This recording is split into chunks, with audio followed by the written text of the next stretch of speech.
Hello friends, welcome to Unique Designers. நம்ம இன்னைக்கு ஒரு சின்ன patch பண்ண போறோம். அதாவது ஒரு 3D எஃபெக்ட்ல ஒரு flower பண்ண போறோம். இதே மாதிரி ஒரு flower நம்ம ஆல்ரெடி ஒரு வீடியோல பண்ணிருக்கோம். அது வந்து இதே pattern இந்த மாதிரி இருக்கும் பட் கொஞ்சம் work different. இதுல வந்து work இன்னும் கொஞ்சம் different-ஆ இருக்கும். pattern அதேதான். இதுல வந்து நம்ம இப்ப இது என்ன மாதிரியான ஒரு இதுனா ஒரு flower வந்து அடுக்கி வெச்ச flower அப்படியே விரிச்சு விட்ட மாதிரி வரைஞ்சிருக்கேன் drawing. இதோட பேப்பர் இருக்கு நான் blogல போடுறேன். இது வந்து ஒரு பெட்டலும் இந்த மாதிரி வளைச்சு வரைஞ்சிருக்கேன். நான் இப்ப என்ன பண்ண போறேன்னா எங்கெல்லாம் black lines இருக்கோ அங்கெல்லாம் வந்து இந்த ரெட் கலர் த்ரெட் வச்சு நான் அவுட்லைனிங் ஸ்டிட்ச் அதாவது செயின் ஸ்டிட்ச் போட போறேன். ஃபர்ஸ்ட் அந்த அவுட்லைனிங் பண்ணிட்டு அதுக்கு அப்புறம் ஃபில்லிங் எப்படி பண்ணனும் அப்படிங்கறத பாப்போம். இப்போ இங்க ஸ்டார்ட் பண்றேன் அப்படினா இந்த மாதிரி ஒரு காயில் மாதிரி போகும். அதாவது ஒரு மஸ்கிட்டோ காயில் இருக்கும் இல்லையா அந்த மாதிரி ஒரு ஷேப்ல இந்த மாதிரி இந்த ரவுண்ட ஃபர்ஸ்ட் ஃபில் பண்ணுவோம். அதுக்கு அப்புறமா இந்த பெட்டல் இதுக்கு அவுட்லைன் கொடுக்கணும். சோ ஃபர்ஸ்ட் இந்த ரவுண்ட முடிச்சிட்டு காட்றேன். அதுக்கு அப்புறம் இந்த பெட்டல்ஸ்க்கு போடுவோம். ஒண்ணுல வெறும் செயின் ஸ்டிட்ச் தான். டபுள் த்ரெட் சில்க் த்ரெட் எடுத்துர்க்கேன். ரெட் கலர்ல எடுத்துர்க்கேன். and needle வந்து நம்பர் 23 tulip brandல நம்பர் 23 யூஸ் பண்றேன். cloth வந்து நார்மலான ஒரு லைனிங் cloth தான். ரொம்ப டிஃபரண்டான cloth எதுவும் கிடையாது. காட்டன் மெட்டீரியல்னா இது கொஞ்சம் நல்லா இருக்கும் நமக்கு வர்க் பண்றதுக்கு. அதாவது எப்பவுமே வந்து பேட்ச் வர்க் பண்ணனும் அப்படி நினைச்சீங்கனா அது வந்து காட்டன் மெட்டீரியல்ல பண்ணா கொஞ்சம் திக்கா இருக்கும் நமக்கு பண்றதுக்கு. ஒருவேளை நமக்கு அந்த பேட்சோட அவுட்லைன்ல லைட்டா தெரியும் நம்ம கட் பண்ணாலும் தெரியும் அப்படிங்கற மாதிரியானது வந்து ப்ளவுஸ் கலருக்கு மேட்சிங்கா எடுத்துக்கோங்க. இல்லனா நார்மலா ஒயிட் ஆர் சாண்டல் கலர் என்ன மாதிரியானதும் நீங்க பேட்ச் பண்றதுக்கு யூஸ் பண்ணலாம். நார்மல் செயின் ஸ்டிட்ச் தான். அந்த black லைன்ல அப்படியே போட்டுட்டே வரேன். நான் நிறைய தடவை சொல்லியிருக்கேன் எனக்கு டாப் டு பாட்டம் வர செயின் ஸ்டிட்ச் தான் கரெக்டா வரும். சோ அதனால ஃப்ரேம் எனக்கு ஏத்த மாதிரி திருப்பி தான் நான் யூஸ் பண்ணுவேன்.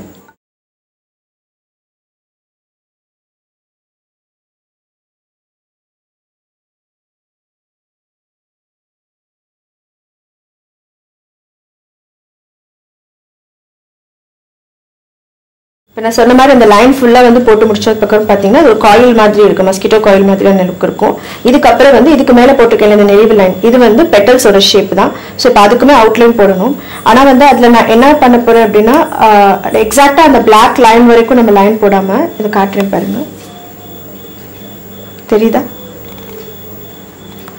அந்த black லைனை விட்டுட்டு ஒரு நூல் அளவுக்கு உள்ள தள்ளி அதாவது அந்த அவுட்லைன் black அவுட்லைனும் தெரியணும். அதுக்குள் பக்கமா நம்ம வந்து ரெட் கலர் லைன் கொடுக்கிறோம்.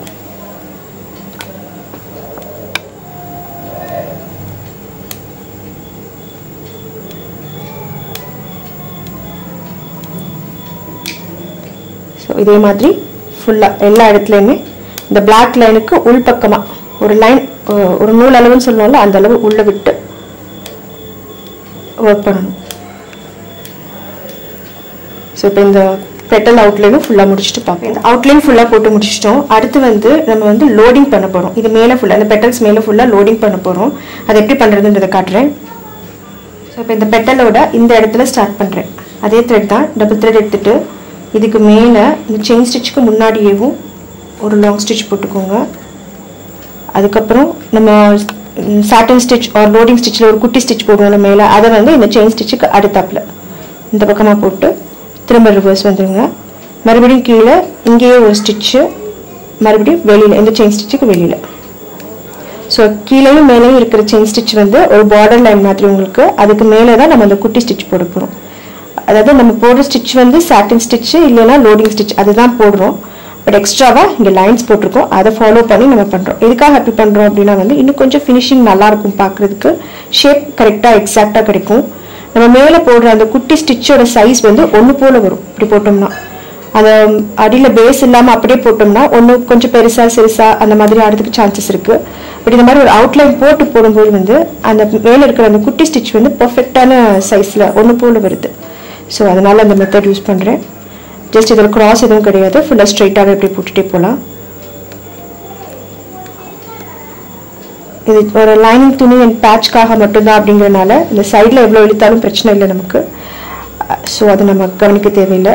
பட் உங்களுக்கு சாட்டின் இதுல சில்க் மெட்டீரியல்ல பட்டு துணியிலயோ இல்ல சில்க் காட்டன் மெட்டீரியல்லையோ இந்த மாதிரி வந்துச்சுனால நல்லா இருக்காது. அவுட்லைன் கொடுக்கணும். நம்ம பேட்ச் யூஸ் பண்றதுனால அது வரதுனால ஒன்றும் ப்ராப்ளம் கிடையாது. சோ அப்படியே போட்டுட்டே போலாம். ஏன்னா துணியோட குவாலிட்டி அவ்வளவுதான். ரொம்ப லேசா இருக்கு இல்லையா? சோ அப்படி போட்டு இழுக்கும்போது அந்த மாதிரி தான் வரும்.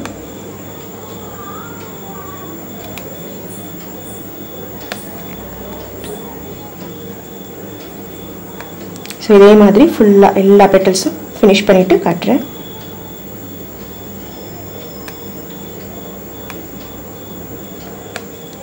இந்த ஒர்க் ஃபுல்லாக முடிச்சிட்டோம். த்ரெட் ஒர்க் அதாவது நம்ம வரைஞ்சிருந்தோம் இல்லையா, அந்த இடத்துல ஃபுல்லாக சாட்டின் ஸ்டிச் போட்டு முடிச்சிருக்கோம். இப்போ நம்ம ஆக்சுவலி வந்து ஒரு லைன் அவுட்லைன் போட்டு அது மேலே தானே ஸ்டிச் போட்டோம். அதனால தான் வந்து இந்த ஒரு பார்டர் லைன் மாதிரி தெரியுது பாருங்க, ஒரு திக்காக ஒரு பார்டர் லைன் மாதிரி தெரியுது. இப்போ நம்ம அது மாதிரி போடாமல் இருந்தோம்னா இவ்வளோ திக்காக அது தெரிஞ்சிருக்குமான்னு தெரியல. ஸோ அதனால அது அந்த எக்ஸ்ட்ரா ஒரு அவுட்லைன் போட்டு அது மேலே அந்த சாட்டின் ஸ்டிச் ஒரு லோடிங் ஸ்டிச் பண்ணும்போது இந்த மாதிரியான ஒரு பார்டர் லுக் நமக்கு கிடைக்குது, அழகாக இருக்குது பார்க்குறதுக்கு. ஸோ இப்போ இதை எப்படி நம்ம வந்து பேட்ச் ஆக்க போகிறோம் அப்படின்னு பார்ப்போம். இப்போ பேக் சைடு எடுத்துக்கலாம். இந்த ஃப்ரேமோட பேக் சைடு திருப்பிட்டு எப்பயும் போல் க்ளூ தருவோம்ல, அந்த மாதிரி இந்த முடிச்ச இடத்துல ஃபுல்லாக க்ளூ அப்ளை பண்ணிக்கலாம்.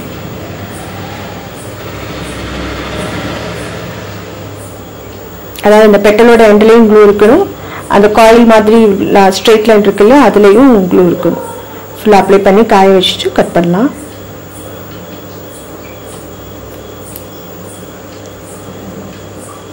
அப்ளை பண்ணும்போது நம்ம லைட்டாக தடவி விட்டுக்கலாம். நம்ம த்ரெட் மேலேயும் சேர்த்து போட்டுக்கலாம். அப்போ தான் வந்து எங்கேயாவது சின்ன சின்ன டேமேஜஸ் இருந்தாலும் பிரிஞ்சு வராமல் இருக்கும். ஸோ ஃபுல்லாக நல்லா க்ளூ அப்ளை பண்ணிவிட்டு அப்புறமா கட் பண்ணலாம். கட் பண்ணும்போது காட்டுறேன். இப்போ இதில் க்ளூ அப்ளை பண்ணி ஃபுல்லாக காஞ்சிச்சு. இதை வந்து அப்படியே நம்ம கட் பண்ணி எடுத்துடலாம். ஃபர்ஸ்ட் வந்து ரஃபாக அவுட்லைன் கட் பண்ணி எடுத்துக்கலாம். அதுக்கப்புறம் ட்ரிம் பண்ணிக்கலாம் ஷேப்க்கு ஏற்ற மாதிரி.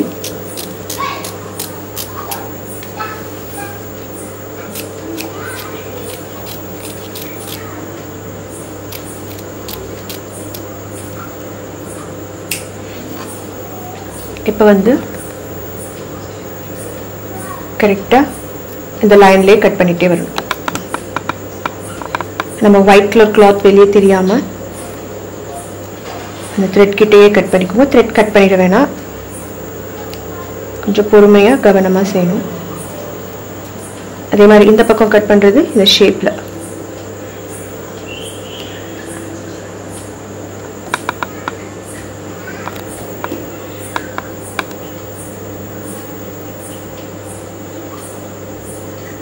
நல்ல ஷார்ப்பான ஒரு சிசர் எடுத்துக்கலாம். ஸோ இதே மாதிரி ஃபுல்லாக கட் பண்ணி எடுத்துடணும்.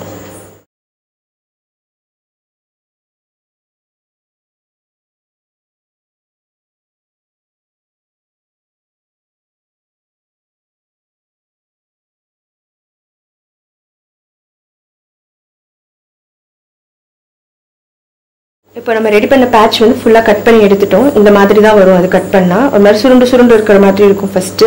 இதுக்கப்புறம் இதை வந்து நம்ம எப்படி ஒரு ரோஸ் மாதிரி அரேஞ்ச் பண்ணணும் அப்படிங்கிறத நம்ம இப்போ பார்க்க போகிறோம்.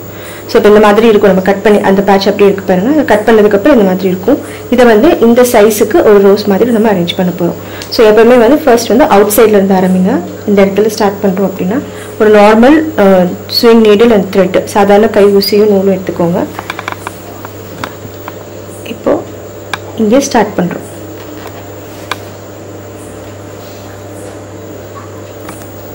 ரொம்ப குட்டி குட்டி ஸ்டிச்சஸ் போடணும். ஆனால் வந்து நெருக்கமாக பக்கத்தில் பக்கத்தில் ரொம்ப லாங் ஸ்டிச்சஸ் போடக்கூடாது. லாங் இந்த சென்ஸ் நான் எப்படி சொல்கிறேன்னா, இப்போ ஒரு நிமிஷம். இப்போ இங்கே ஆரம்பிக்கிறோம், ஸ்டிச் இங்கே இருக்கிறோம், திரும்ப உள்ளே விடுறது வந்து இது பக்கத்திலே இருக்கணும். அதாவது நம்ம நூல் வெளியே தெரியக்கூடாது. இவ்வளோ தூரத்தில் தள்ளி போட்டிங்க அப்படின்னா நூல் வெளியே தெரியும். ஸோ எவ்வளோக்கு எவ்வளோ சின்ன ஸ்டிச்சஸாக அதாவது நூல் வெளியே தெரியாமல் போடுறோமோ அவ்வளோக்கு அவ்வளோ அழகாக இருக்கும் பார்க்குறதுக்கு. ஸோ இந்த அவுட்லைன் இந்த ரவுண்டு போட்டிருக்கோம் இல்லையா, இந்த ரவுண்டு மேலே இதை வச்சு அப்படியே ஸ்டிச் பண்ணிகிட்டே வரணும். இது ஃபர்ஸ்ட் லேயர் ஆகிடும்.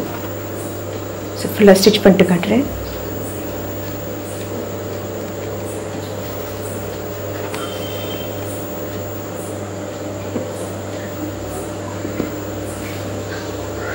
ஸோ இப்போ நம்ம போட்ட லைனில் ஃபஸ்ட்டு ஒரு லேயர் வச்சு முடிச்சிட்டோம். இப்போ அடுத்த லேயர் வந்து இதுக்குள்ளே வரும். அப்படி வைக்கும்போது கொஞ்சம் இறக்கி, அதாவது இந்த பெட்டல் வந்து இதுக்கு அடுத்த லேயராக வர மாதிரி இந்த மாதிரி இடத்துல இறக்கி வச்சு அதே மாதிரி ஸ்டிச்சஸ் போட்டுட்டு வரும்.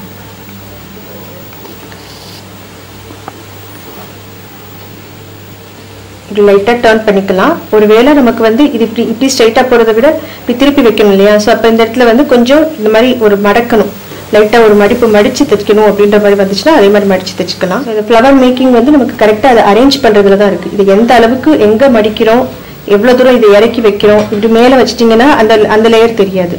ஸோ ரொம்ப தள்ளி வச்சிட்டிங்கன்னா கேப் விழுகும். இப்படிலாம் இல்லாமல் கரெக்டான இடத்துல இந்த மாதிரி அரேஞ்ச் பண்ணி கொண்டு வரதுல தான் இதோட லுக் இருக்கும். ஸோ இதே மாதிரி ஃபுல்லாக அடுத்தடுத்த லேயரும் இதே மாதிரி தான் அடுத்தடுத்து உள்ள இறக்கி வச்சு கொண்டு வந்துடணும். இது ஃபுல்லாக முடிச்சுட்டு காட்டுறேன். ஸோ இப்போ இதை ஃபுல்லாக நம்ம அட்டாச் பண்ணி முடிச்சுட்டோம். அந்த ஃப்ளவர் ஃப்ளவரோட சென்டரில் எப்பயும் ஃபுல்லாக கொஞ்சம் பேர்ல் பீட்ஸ் யூஸ் பண்ணி அந்த சென்டர் போர்ஷன் ஃபுல் லென்ஸ் மாதிரி ஃபினிஷ் பண்ணிடலாம். எப்பவுமே வந்து சென்டரில் இந்த மாதிரி லைட்டாக ஒரு சின்ன கேப் வரும். அந்த கேப்பில் ஒன்று ஒரு பெரிய பேர்ல் பீட் வைக்கலாம், இல்லைனா ஒரு கோல்டன் பீட் வைக்கலாம். இப்போ நான் வந்து குட்டி குட்டியாக கிளஸ்டர் மாதிரி ஒயிட் பேர்ல் பீட்ஸ் வைக்க போகிறேன். இந்த ஃப்ளவர் வந்து ஒரு 3D லுக் கிடைக்கும் நமக்கு பார்க்குறதுக்கு, லேயராக அடுக்கி வச்சுக்கிறதுனால. இது நான் ஃபர்ஸ்ட் டைம் ட்ரை பண்ணியிருக்கேன். பின்ட்ரெஸ்ட்டில் பார்த்த டிசைன் தான் இது. அதாவது பின்ட்ரெஸ்ட்டில் வந்து எப்படின்னா ஃபோட்டோஸ் இருக்கும், நம்ம அதை வச்சு நம்ம அதை எப்படி ஒர்க் அவுட் பண்ணலாம் அப்படிங்கிறத நம்ம யோசிச்சு பண்ணுறது தான் பின்ட்ரெஸ்ட்டோட இது. ஸோ அதில் பார்த்தீங்கன்னா கொஞ்சம் சேலஞ்சிங்கான ஒர்க்ஸ் நிறையா கிடைக்கும், நமக்கு டிஃப்ரெண்ட்டாக இருக்கும். எப்படி பண்ணியிருக்காங்கன்ற வீடியோலாம் இருக்காது. ஸோ நம்மளாம் அதுக்கப்புறம் அதை கெஸ் பண்ணி ஸோ இது இப்படி பண்ணலாம் அப்படி பண்ணலாம்னு கெஸ் பண்ணி நான் பண்ணது தான் இது. இதில் எனக்கு என்ன மிஸ்டேக் தோணுது அப்படின்னா வந்து இந்த அவுட்லைன், இந்த லைன் இருக்கு இல்லையா, இது வந்து கொஞ்சம் இன்னும் ஒரு மாதிரி ஒயிட்டாக அங்கங்கே தெரியுது. ஸோ அது இல்லாமல் பண்ணுறதுக்கு என்ன பண்ணியிருக்கலாம்னு யோசிக்கலாம். மேபி நான் மொதல் சொன்னேன் இல்லையா, அந்த த்ரெட் கலருக்கே நம்ம கிளாத் யூஸ் பண்ணணுன்ட்டு. நான் ஒரு ரெட் கலரில் லைனிங் கிளாத் யூஸ் பண்ணியிருந்தா இந்த அளவுக்கு இந்த ஒயிட் லைன்ஸ் தெரியாமல் இருந்திருக்கும்னு தோணுது. ஸோ நீங்கள் ட்ரை பண்ணும்போது அந்த மிஸ்டேக்ஸ்லாம் இல்லாமல் சரி பண்ணுங்கள். சட்டுன்னு பார்த்தா ஒன்றும் தெரியல, பட் அது ஒரு சின்ன மிஸ்டேக் இருக்குது. ஸோ அது சரி பண்ணணும் அடுத்து பண்ணும்போது.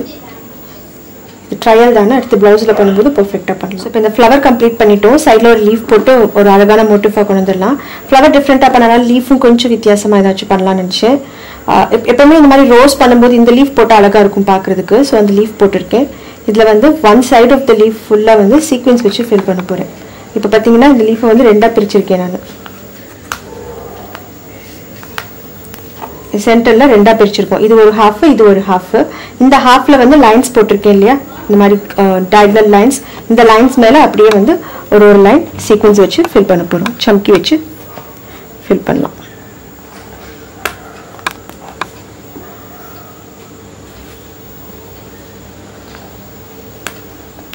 So red with green combination அழகாக இருக்குன்றனால நல்ல ஒரு பேரட் க்ரீன் சம்கிஸ் யூஸ் பண்ணுறேன். மோரோவர் இதுதான் இப்போ ஸ்டாக் இருக்கு.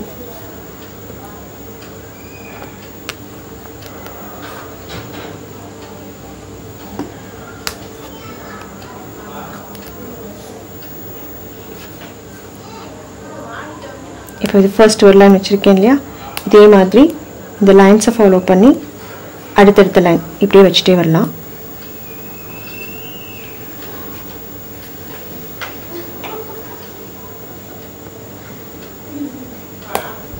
இப்போ இந்த லீஃப்ல வந்து பாதி சைடு வந்து நம்ம இந்த சம்கிஸ் வச்சு முடிச்சிட்டோம், சீக்வென்ஸ் வச்சு முடிச்சிருக்கோம். மிச்ச பாதி வந்து வெறும் சில்க் த்ரெட், அதே கிரீன் கலர் சில்க் த்ரெட் வச்சு செயின் ஸ்டிச் வச்சு ஃபில் பண்ண போகிறோம். அது வந்து நான் இங்கேருந்து ஸ்டார்ட் பண்ணி இங்கே வரைக்கும் முடிச்சிருக்கேன். அதுக்கப்புறம் அப்படியே லைனாக போட்டுகிட்டே வந்திருக்கேன். ஜஸ்ட் டயகனல் லைன்ஸில் போட்டு ஃபில் பண்ணால் போதும். இந்த போர்ஷன் ஃபில் பண்ணும்போது பாருங்கள் எந்த மாதிரி கிராஸில் கொண்டு போகிறோம் அப்படின்ட்டு. அப்புறம் மறுபடியும் அப்படியே டர்ன் பண்ணி ரிவர்ஸ்.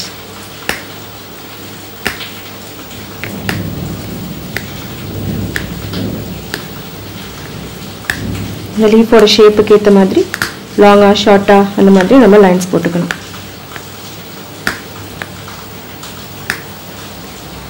கொஞ்சம் டிஃப்ரெண்ட்டாக ட்ரை பண்ணுவோம், அந்த மாதிரி பண்ணேன்.